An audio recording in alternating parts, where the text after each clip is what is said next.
repotting oneself every 10 years.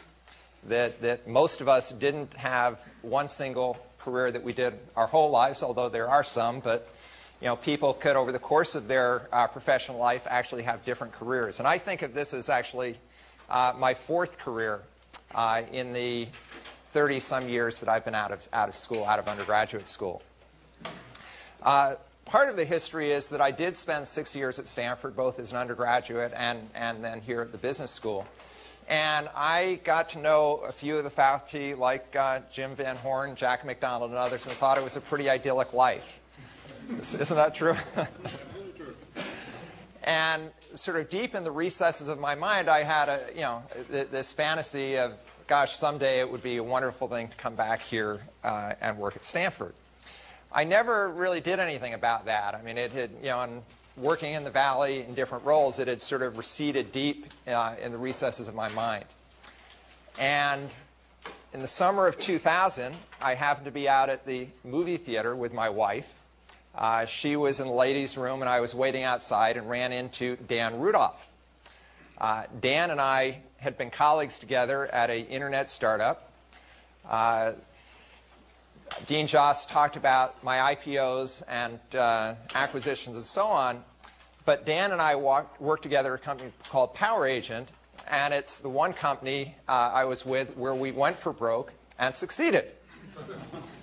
So we took that one into bankruptcy. But Dan, I ran into Dan outside the movie theater, and Dan said that he had just taken a job at the business school. I congratulated him on that. He, of course, now is the senior associate dean here, and told him that, gosh, this had always been a fantasy of mine to someday come back to Stanford. And Dan said, well, as a matter of fact, Stanford has just opened a search for CFO. Would you be interested? And at that time, Open TV was still cruising along pretty well. The market had turned, but while we weren't still valued at $15 billion, it was still pretty heady. And I said, that sounds very, very interesting. I'm not quite ready, but something I might be interested in looking at down the road. And as things turned out, Dan passed my name on to the committee that was doing the search. They called up. I came in for an interview, really just to try and learn more about it. Didn't think a whole lot more about it. Time went by, a month or two went by. The wheels of hiring at a university go very, very slowly. About 6 weeks later, I had assumed by that point they had moved on to other candidates. I got another call saying, come back in, did another interview. Anyway, the process took 6 months. By then, it was clear that the market had really died, and it turned out to be a great time. So that's how I came to be here, and it's been really a fun adventure ever since then. So I'm going to try and, in the short time we have, cover really three areas. One is to give you all a sense of Stanford. What does Stanford look like financially? What do we look like as a business or as an enterprise? I had an interesting discussion with George Parker this morning where he said it's really a mistake to think of Stanford as a business. We should be thought of as a charity. We'll talk about the nuances of that. Talk a little bit about the organization. Then I'll talk a little bit about what are some of the unique challenges that we face as a university that are different from a business, and some about what's the role of the CFO.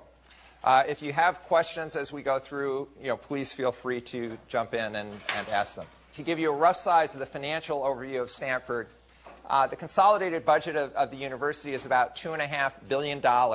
So that gives you a sense of the revenues of the total enterprise. In addition to the university itself, Stanford owns two hospitals, the Stanford Hospital and Clinics and the Lucile Packard Children's Hospital, and they have revenues of about an additional $1.5 billion. So when you put the two together, we're approaching $4 billion as a consolidated enterprise. Let me talk a little bit about the business. And as an enterprise, most of you probably think of Stanford being in the business of education and research. That's what we're at. We're about bringing students in, educating them, as well as the creation of new knowledge. But Stanford, in fact, has a wide range of other businesses. And part of what makes it so interesting from the viewpoint of a chief financial officer is embedded within the university, we have a huge investment enterprise. We manage about $12 billion in money through a diversified portfolio. We have a group called the Stanford Management Company that does that as their full-time business in a very, very sophisticated way, including several graduates of the GSB are folks that are now up there managing Stanford's investments. We have a very large healthcare business, and as I mentioned, the two hospitals are about $1.5 billion today. We run a health clinic for students, the Baden Health Center. We have a huge number of faculty, hundreds of faculty, who spend a lot of their time taking care of patients. We're in the hospitality business in the sense that not only do we house a very large portion of our students, but we run a hotel up at Slack on a short-term basis. We have more than a dozen restaurants around campus. Each of those are unique in their own way. Just jumping down a little bit, athletics. We have 33 sports teams. We sell tickets. We have TV revenues. We have associated merchandise. That, too, is its own little business. Mortgage banking. We have a portfolio of about $250 million in faculty housing mortgages. And so yet that, too, is another little business. Relative size of the business. So from a revenue standpoint, let me ask the audience, if you were to estimate how much of our aggregate consolidated revenue comes from tuition and student payments, what would people guess? Anyone? 25? 10? It's about 12%. So about 12% of our $2.5 billion or so in revenue comes from tuition payments and student income. About another almost 40% comes from research revenues, from sponsored research. So the two core businesses that we have, education and research, make up about 50% of our consolidated revenues. There's about another 25% that comes from payout on our endowment as well as annual gifts. So one of the things that's enormously important is and this is where being a charity comes into play, the generosity of alumni and other friends of the institution make up an enormous portion of the revenue and funds flow that enable us to operate. Another 25% is made up of all of these other various business. The athletics, for example, is about a $25 million a year in terms of outside ticket revenue, television revenue, radio revenue, and sponsorship. Technology licensing is about $40 million a year that we get from licensing research that's developed here at the university to other entities outside. The basic organization of the university, as most of you probably know, is oriented around schools. So the university has 7 schools, as is shown up here, of which the Graduate School of Business is one of them. And then we also have several what we think of as independent research institutes, which don't have students but do carry out either research or policy making. SLAC being the biggest of those, the Hoover Institution. And there's probably a dozen or more of what we now call independent research labs. HEPL is the Hansen Experimental Physics Laboratory, which was really a precursor to SLAC. SIS is the Stanford Institute for International Studies. CEPR, the Stanford Institute for Economic Policy Research. So some of these are very technology-focused. Some of them are more policy-oriented. So, one of the questions people often ask, well, which is the biggest school, or how do these stack up? So any guesses here which the biggest school is? Jack, what do you think? Medicine, okay. Any other else? Law? Okay, well, let's take a look. So if we look at first undergraduate degrees, from the perspective of a lot of students, we're a educational institution for undergraduates. We have about 6,500 of them. And basically, the undergraduates are largely housed in 2 schools. The School of Humanities and Sciences, which is almost 80%, engineering, which is a little bit more than 20%, and then there's a small sliver in the School of Earth Sciences. So from the perspective of our undergraduate students, they would view H&S as the core of the university. Graduate studies are a little bit more diverse. Actually, the largest graduate student population is in the School of Engineering. That's about a little more than a third of the graduate student population, with both master's students and a very large number of PhDs. But we also then have is the 4 professional schools, professional and graduate schools, with business being there in the green, medicine both being roughly comparable with about 800 graduate students each, and then the law school and the School of Education also coming into play. However, if we look at the area of research, it's a completely different picture. So when we look at research, the principal schools, excluding medicine, represent only about 20% of the federally sponsored research that we have. The School of Medicine is really the behemoth on that front and represents almost 40% of the research. SLAC, in and of itself, is about $230 million a year in federal support to undertake high-energy physics research, and then we have the independent labs as well. And then one more perspective on this is if we look at where the faculty reside. Actually, the greatest number of faculty today, if we look at what's called the academic council, is in the School of Medicine, which slightly outnumbers the School of Humanities and Sciences. So the answer to the question is it all depends on your perspective. Okay, if we look at the different schools, so sitting from the office of the CFO, we look and say, well, how do you manage all these different schools as enterprises? And one of the challenges is that they're extraordinarily different sizes. The behemoth in terms of aggregate revenue, and this is probably the best measure of size, is the School of Medicine, over $800 million a year, actually larger than the other 6 schools combined at this point by quite a bit. And you can see we have 3 of the schools that are as small as $30 to $35 million in revenue. I'm glad this one came. So what's also very interesting is that the businesses within each of these schools are dramatically different. So the green bars for each one of these entities represents the portion of their revenues that come from the payout on endowment and from annual gifts. So at the extreme, what you can see is over here, Hoover is essentially entirely dependent. 95% of their revenues each year come from either annual gifts or payout on their endowment in support of the policies that they establish. In the case of law school and business, it's about half. So your education here is in large part, almost 50% of it is underwritten by faculty or by alumni and other friends that came here before you.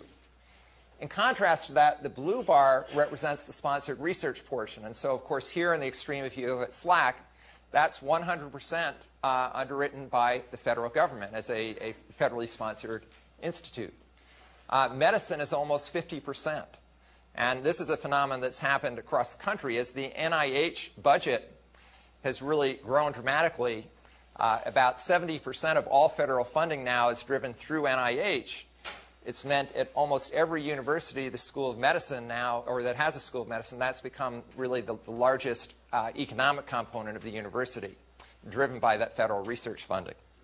The School of Medicine also, that red section, has that very important component of actually taking care of patients. That represents the revenues that are generated by the faculty from their patient care types of activities. And then the cardinal section, or the dark red section in the middle, is kind of a mix of tuition revenue and other sources. When you talk about the endowment for each school, the $12 billion endowment is are they designated by school, or is this just kind of an allocation of that? No. So most of the endowment, the university endowment is designated actually into 6,000 different funds. We merge all those funds, all the cash together for investment purposes, so it's co-invested in a common merged endowment pool.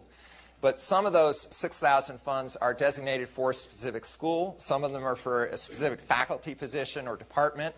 Some of them are for financial aid.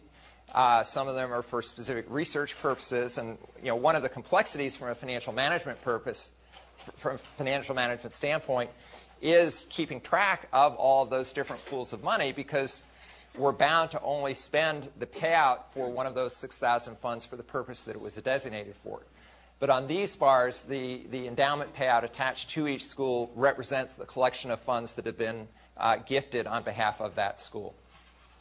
There is about 25% of the endowment is what we call unrestricted and can then be allocated out by the provost for any purpose. Okay, a quick overview of the organization.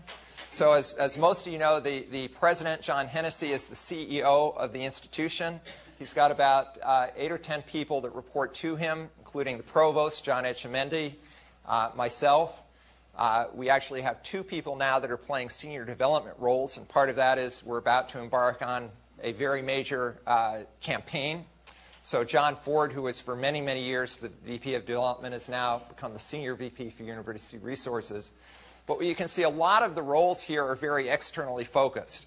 So the president of the institution spends a very large portion of his time focused on relationships with alumni, relationships with community, relationships with the government, really trying to manage the external relationships that are very important to us.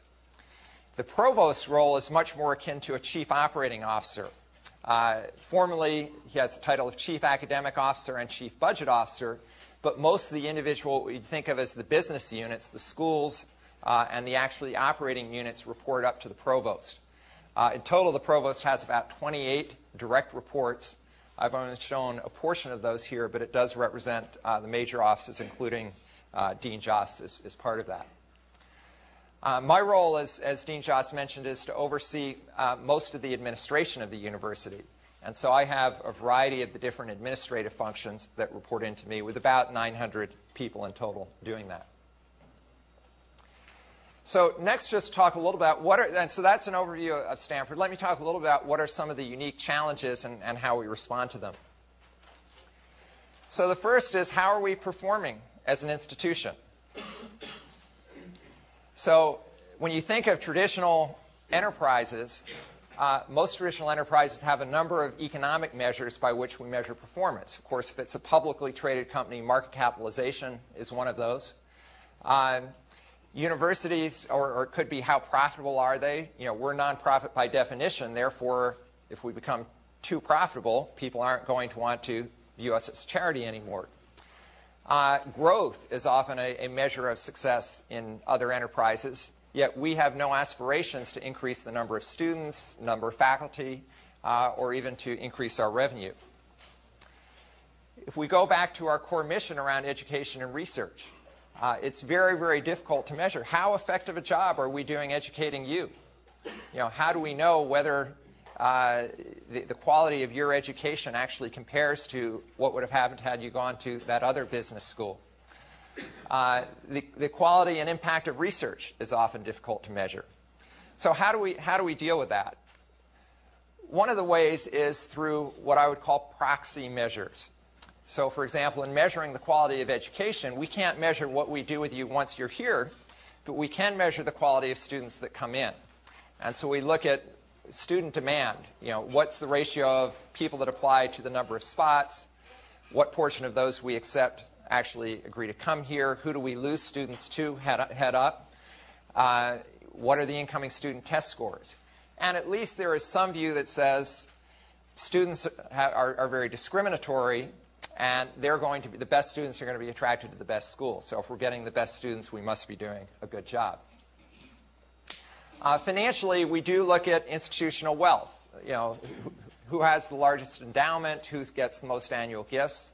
It's an area that we do very well, although Harvard clearly stands above everybody in terms of the size of their endowment as well as their annual gift level. We look at budget stability. That's an indication, are we managing the place well? We don't want to be profitable. We also don't want to dig a deep hole. So are we able to balance our books every year? And then in the research area, people attempt to count citations as a proxy for how effective, what's the quality of the research, because the best research is then going to be cited by other researchers fairly often. And these are about as close as we can get. And the problem is none of these are particularly good. And so we all, like it or not, end up paying attention to the surveys and rankings. And as much as every time a new business school ranking comes out, Dean Joss and others will rush to denounce the poll and say, we really don't pay attention, we really don't care about it. Given a vacuum of measures, the polls and surveys have sort of risen to fill that. And as a result of that, we do pay attention, and we do try to exert influence over how those rankings are constructed. as much as we're hesitant to admit it. Okay, so challenge number 2 has disappeared. That's good. We took care of that one. So let's go on to challenge number 3. And challenge number 3 is, okay, so in an institution like this, how do we provide funding for new strategic initiatives that we want to undertake? And the challenge here is that institutionally, universities are culturally averse to doing what most competitive corporations do, which is if you have a business or you have a part of your enterprise that you feel is not performing well or serving a market that's no longer, customers are no longer interested in, you end up getting out of that business and reinvesting the resources into another part of the enterprise. Well, universities, that just doesn't happen. I mean, we all talk about why it should happen, and gosh, we have to change the culture to do it. But politically and culturally, it just doesn't happen in universities. The ability to actually eliminate a program or scale back a program, it doesn't work. Part of that is because the budget process is very incremental. Each part of the university tends to get whatever they had last year, and then the incremental allocable funds get divided among them. So we rarely have a process where we say we're going to actually reduce the amount of funding from one part of the enterprise to another. And we have a large part of our funds are controlled at the level of individual schools and departments, or even faculty members. So we address this in a couple of ways. One is we raise new money. So new development campaigns. So, for example, many of you may be aware we're just now completing the campaign for undergraduate education, which was launched about 5 years ago to raise $1 billion specifically for undergraduate education initiatives. About $900 million of that was for endowment. Given our payout policy of about 5% a year, that will generate about $45 million per year in expendable funds for these new initiatives. Last week, we just announced a new initiative around international studies, trying to build more interdisciplinary focus on international growth, development, and security worldwide. We have commitments there for $100 million in endowment support, and that will then generate about $5 million in new monies. But the other thing we do, and this gets, I think, more in the creative side, is around what we call the expendable funds policy. So in addition to the roughly $10 billion in endowment the university has, we have 31,000 different funds of working capital that sit all over the university. And what happens is these are pools of money. It could be gifts that have been given for use by a particular faculty member that they don't fully expend in 1 year, so they may be planning to spend it over 3 or 4 years and have funds left over. It's budget savings that have accumulated in a department. It's reserves that we may be setting aside for some future use. But all those 31,000 pools of money add up to about $1.3 billion in capital. So that's pretty serious money. Instead of just holding that in cash, we actually take all that money, pool it together, and cross-invest most of it in the merged endowment pool. And our guarantee we act like a bank, and so the individual fund holders are only guaranteed their principal. There are certain types of monies where we'll agree to pay out a money market interest rate to those fund holders. But then the investment gains on that become unrestricted university funds. And so last year, where we generated about a 15% return on that pool of expendable funds, we were actually then able to create $38 million of unrestricted revenue to distribute across the school, and about $121 million in new unrestricted endowment that goes to the president, who can then in turn use that new endowment to support new strategic initiatives.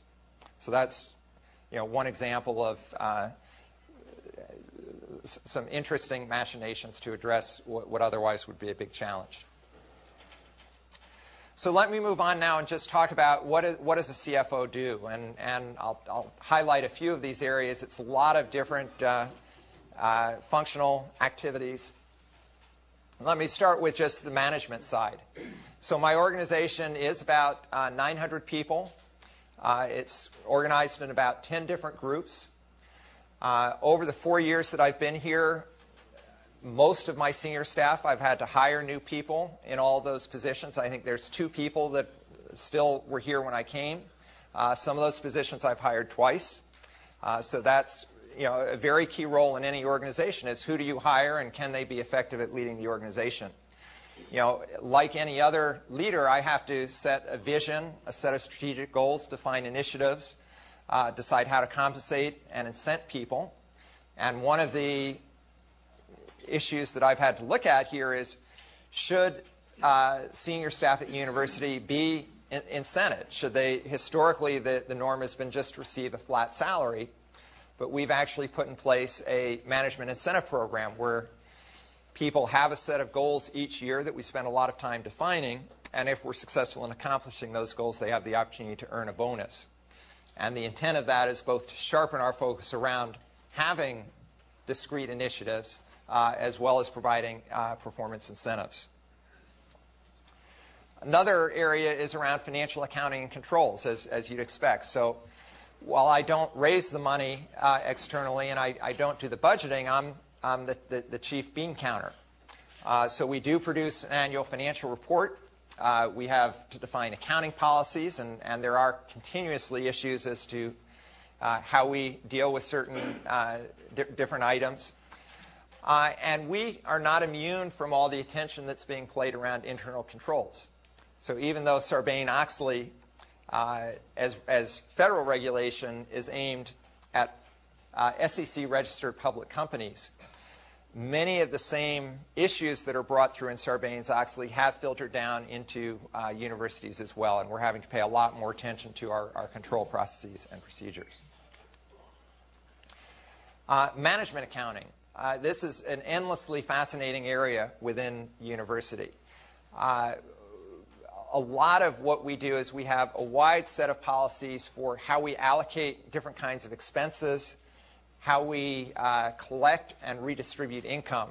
So I talked a minute ago about the expendable funds investment and payout policy. That's how we take that $1.3 billion in working capital, invest it, and effectively move restricted dollars into unrestricted purposes. The second challenge that the slides disappeared on us related to how do we generate enough money to cover administration and facilities. And what happens is about 80% of the money in the institution is highly restricted. So people will give us a gift to support a faculty member's position, or they will underwrite an undergraduate fellowship. When we get a research grant, it's to pay the direct expenses of that grant. So there's actually not a whole lot of money left over to pay for my salary, for the dean's salary, for the cost of maintaining and upgrading the facilities. And a particular challenge we've had is over the last 10 years, the restricted funds have been growing at about twice as fast as the unrestricted pool of money. So one of the things we did last year is revisit what we call an infrastructure charge. And we said for any gifts that come into the university and any of these various restricted pools of money, we're going to assess a infrastructure charge of 8%, and that's going to be moved centrally to help pay for this growth in overhead. There's many other examples of that where we have to go through various allocations in order to balance the books. Another area is debt. Sure. On the last thing you had, the medicine as a formula school. Are you going to get into that School of Medicine formula for university contribution?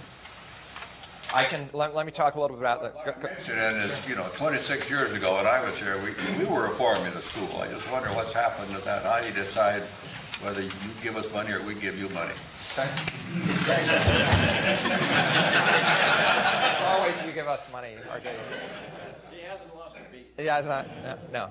So that's a great question. So in the structure of the university, there are 2 schools that we treat as what we call formula schools. It's the School of Medicine and the Graduate School of Business are both formula schools. And what that basically means is that each of those schools are fully responsible for raising the revenues to pay all of their own expenses. And where formula comes in, though, is that both of those schools do use central university services. So, for example, my organization provides payroll services for the university. We provide the basic IT infrastructure. We manage the roads and so on. So there is a negotiated formula that essentially dictates what the business school pays out of their revenue for those central university services. The reason I highlighted the School of Medicine here... How much is the business school give you, Bob would know exactly. It's about 4.5% of our revenue. Let me ask you, you mentioned there was the endowment, 25% was for the overhead. And with other contributions, isn't that enough to cover all your roads and your overhead and your salary and so forth? Not anymore. Not anymore. It is not. It has not been. So... It was when I was here.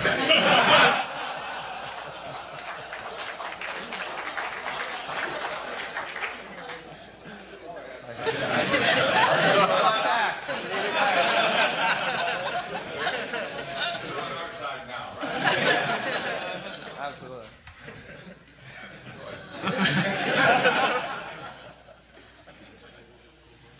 So the reason this is up here, we did go through a process 2 or 3 years ago where we went through a cost accounting exercise where for both the Graduate School of Business and the School of Medicine, we attempted to do a full cost attribution analysis. And we looked at what is the contribution margin coming from each of the schools or the contribution deficit, and to what extent is the formula adequately covering the cost of university services. And coming out of that process, there was actually a renegotiation of the formulas. We decided the business school wasn't pulling its weight, and so Dean Joss agreed to up the ante a little bit at that time. On your watch? On my watch, I'm sorry.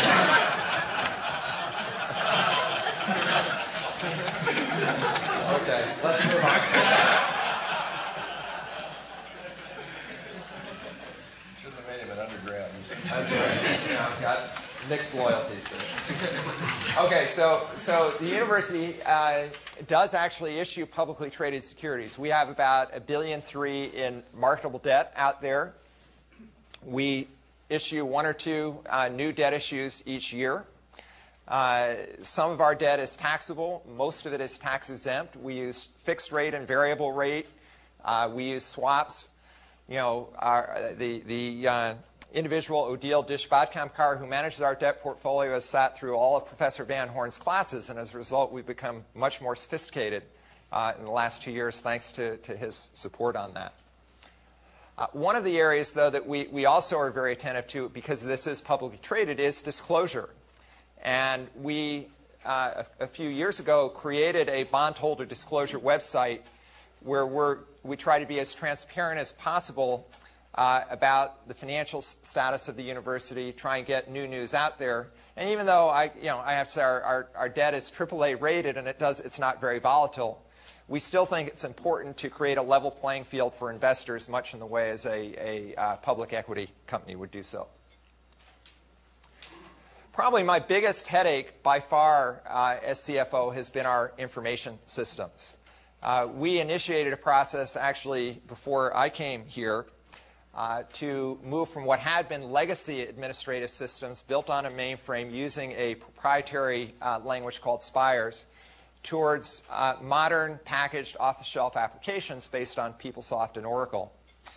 And that has been very difficult. Without question. It's cost us far more money, taken us far more time than I could have ever expected. About 2 weeks ago, I got called before the Faculty Senate for the 3rd time to explain how we got into this mess and how we were going to get out of it. And one of our Nobel Prize winning physicists came to me and said, well, who is responsible for this decision? Who made this crazy decision to get us into these packaged software solutions instead of sticking with our legacy system? Because I want to call them on the carpet to account. And what I said back to him, well, that would be our current Secretary of State, and you're welcome to call on her if you so please. So, and in fact, that decision was made under Condi's regime as provost, and we're all living with it and trying to work our way through it. And we are making progress, but it is an amazingly just draining and time-consuming effort to try and get these systems working well for us. Beyond that, we are constantly being challenged to upgrade the networking infrastructure. For example, now students are all interested in having wireless access. That's something that we don't have today. And because the business school doesn't contribute enough to the formula, we don't have enough central funds there to pay for the wireless network. Another big area is human resources, and this, just to give you a sense here, in addition to thinking about salary and bonuses and so on, we spend a lot of time thinking about benefits for our employees. And one of the areas that was very interesting that we worked on for a couple of years is retiree health. Like many other traditional employees, the university had a health plan for its employees which said if you work here 10 years and retire at the age of 65, we will pay for lifetime medical care for you. And when that promise was first put in place, the cost of lifetime medical care for retirees was very, very modest. It almost didn't even appear on our scale of benefits. But what had happened is in the period from about 1996 to about 2001, the cost of retiree medical care went up by about 400%, and what had been almost a negligible cost suddenly loomed ahead of us as a very, very large liability. We had an unfunded liability on the part of the university of about $600 million to pay for what was projected as the cost for the retirement of our current employees. So we went through a very extensive process to look at, how should we amend that plan. We didn't want to although many, many institutions now have eliminated any kind of retiree health plan. I think the percentage of U.S. companies that offer that just in the last 5 years has dropped from about 60% to 40%.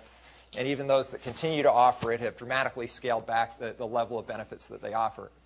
And we did come up with a modified plan for employees. It's very, very difficult to implement, but in which we have a greater degree of control over basically we tied the growth in the liability to the growth in our wage and salary base. And it's one that provides an ability to have more control from a financial standpoint for the university. But this is true of other benefit plans as well we're constantly looking at. Another area that I look at is risk management. How do we protect ourselves if we were to have an earthquake? How do we recover from that financially? What do we do to prepare for it?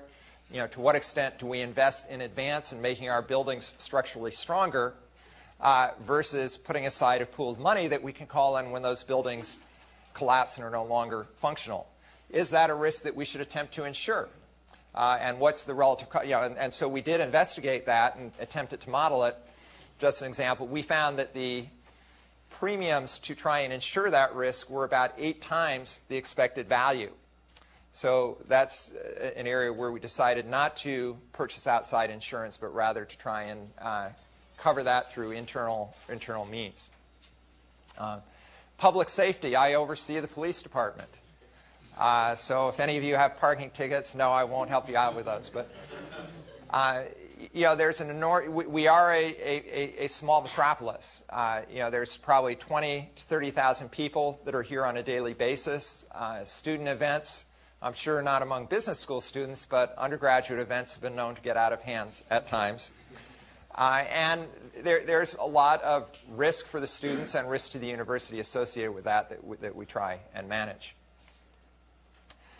Compliance is another incredible headache in my job. We are subject to so many different rules and regulations in different places. Research, which is about $1 billion in revenue a year, there's an incredible web of regulations promulgated by the federal government as to how we track all of that research, how we pay for it, what we can charge, what we can't charge. And as many of you may know, the university got into an enormous difficulty in the early 1990s because we weren't doing that as well as we should have.